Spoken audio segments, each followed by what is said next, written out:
Bonjour.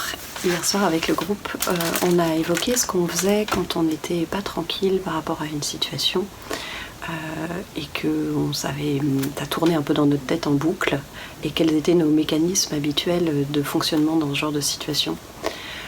Pour tout le monde, moi comprise, hein, quelle que soit la façon dont on s'y prenait, il y avait un premier élan qui était de fuir en fait. De pouvoir prendre du recul, de se mettre à l'abri en fait de la situation qui est inconfortable ou désagréable. Dans les situations qu'on a évoquées ensemble, on parlait de relation avec les autres. Si quelqu'un nous dit quelque chose qui nous déplaît, tout d'un coup ça reste coincé, qu'est-ce que je fais dans ces moments-là?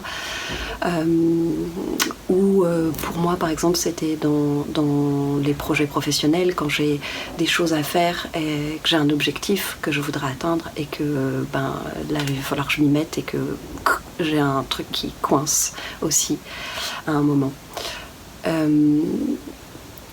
Dans cette idée-là, on s'est mis rapidement d'accord sur le fait qu'on avait notre rêve, c'est-à-dire l'objectif à atteindre justement, c'est un rêve qu'on souhaiterait vivre. Pas un rêve d'obtenir quelque chose, mais plutôt un rêve de vivre quelque chose de chouette.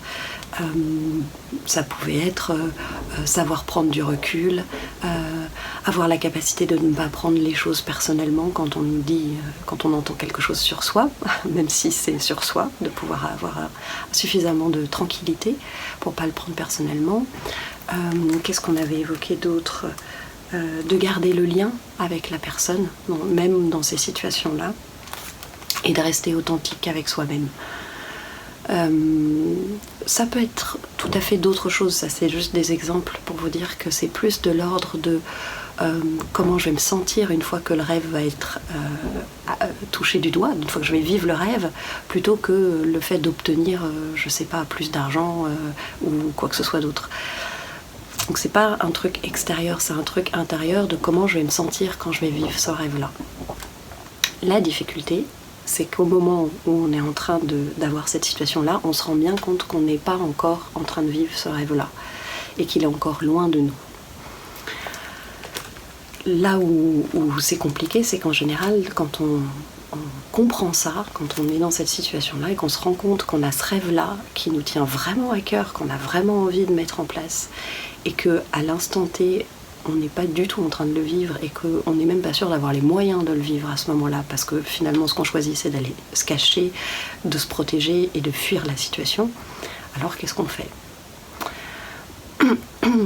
Ce que je proposais, c'était de voir la situation comme quelque chose d'assez schématique, c'est-à-dire que dans ma zone, alors je ne vais pas dire confort parce que c'est pas toujours confortable, mais en tout cas dans ma zone d'habitude, j'ai ce cercle-là où je suis dans la tranquillité, même si c'est inconfortable, c'est un inconfort que je connais, dont j'ai l'habitude. Donc cette zone de tranquillité, c'est la mienne, c'est ma zone de sécurité, la zone de mes habitudes, la zone où je suis bien. Et puis il y a ce rêve qui est loin, hors de ma zone. Et donc je vais avoir de la distance à parcourir pour aller toucher du doigt et vivre ce rêve. Alors soit je me motive et je fais beaucoup d'efforts pour sortir de cette zone et y aller en lutte, parce que ça va demander des efforts, et foncer vers ce rêve. Et du coup, quand je vais pas y arriver, je vais me taper dessus en me disant j'ai pas réussi, je suis nulle, ça se trouve j'ai même pas les moyens de vivre ce rêve dans ma vie, et c'est pas très constructif. Ou alors, je me mets tranquille déjà, pour commencer, avec cette limite, c'est ma zone à moi d'habitude, de confort, de tranquillité, de protection. Ça veut dire que je vais plus considérer ça comme un obstacle pour aller chercher mon rêve, mais comme quelque chose de mon point de départ en fait, et un point de départ qui est le mien, avec lequel je peux être tranquille.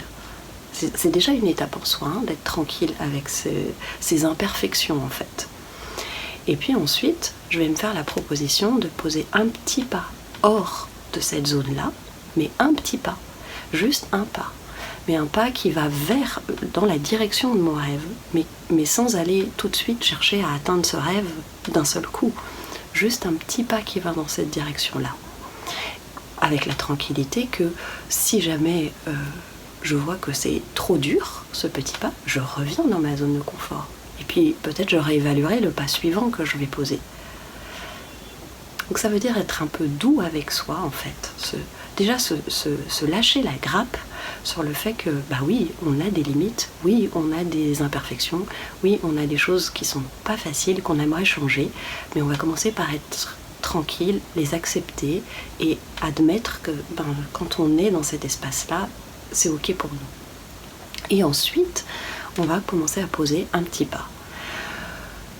Donc avec la possibilité de revenir en arrière dans sa zone de tranquillité quand on en a besoin. L'autre chose importante, c'est que ce petit pas-là, pour qu'il ait du sens, même si on n'est pas encore arrivé au rêve, à vivre ce rêve, à mon sens, il faut qu'il ait le goût du rêve.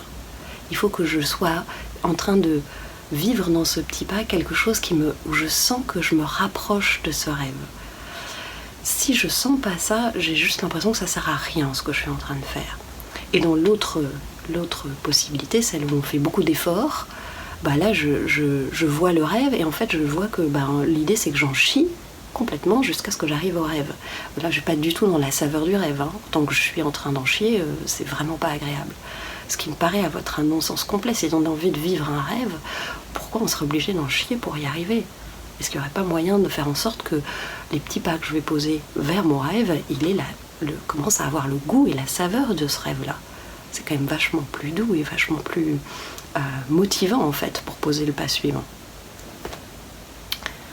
Donc voilà, là, on avait fini cette séance en se faisant la proposition que sur 21 jours, parce que c'est à peu près le temps qu'il faut d'après les études qui ont été faites pour qu'une nouvelle habitude se mette en place, sur 21 jours, on se fasse la proposition de choisir un petit pas qui soit en direction d'un rêve qu'on a envie de vivre, qui va nous apporter quelque chose qui est important pour nous dans notre vie, et qu'on mette en place ça de manière tout à fait personnelle, c'est-à-dire que ce petit pas, il sera différent pour chacun, et de choisir quelque chose avec lequel on soit tranquille, on sait qu'on peut le faire, on sait que c'est dans nos possibilités. Donc ça peut être tout petit. Par contre, on va le faire régulièrement, on prend un engagement avec soi-même sur le fait de le faire, pour pouvoir ensuite poser le pas suivant et se rapprocher peu à peu de ce qu'on a envie de vivre. Voilà, je vous souhaite une excellente journée et je vous dis à bientôt.